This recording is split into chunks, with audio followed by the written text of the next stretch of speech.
What does an optimal collateral program for ETF providers look like? And Frank, why don't you start us off and let Wayne round us out? Yeah, thanks, Mike. I think the optimal collateral program provides flexibility. At the end of the day, there are certain ETF issuers and there are certain authorized participants that are satisfied with the existing program and it works well for them. But there's another component of the marketplace that does look for innovation and change. Let's remember, non-banks and banks participate as authorized participants, and there are different regulatory constraints and capital requirements for different types of entities. So for a non-bank AP, cash works relatively fine. But then when we look at the banks, again, they have a lot of inventory and they have different regulatory requirements as to their use of cash. So we're not looking at a one size fits all approach. By having a program that has a lot of options, I think it satisfies not only our ETF issuer clients, but their clients, the authorized participants.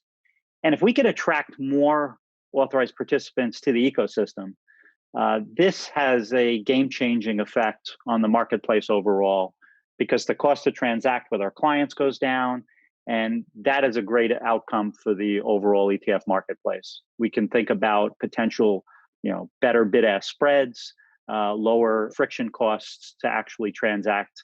And at the end of the day, State Street is always thinking about the ETF marketplace as far as innovation. We're always looking to expand our product offerings to satisfy client needs and their client needs.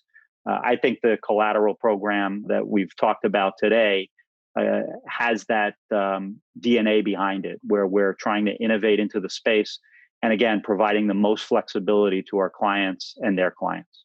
Wayne, over to you. So I'm going to continue with what Frank said around the idea of flexibility. I think by opening up this process to not just be focused on cash, but to look at any other asset types in the security space, I think you allow these APs to tap into their available inventory.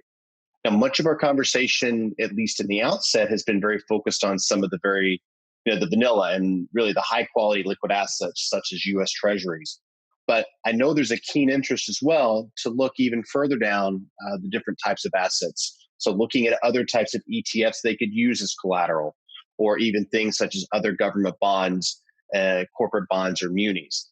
So by doing that and coordinating that within the program, again, you're just making it a more flexible process for both the ETF issuers as well as their APs, and helping to reduce that operational friction that otherwise is very tied to that overall process that Frank had mentioned earlier.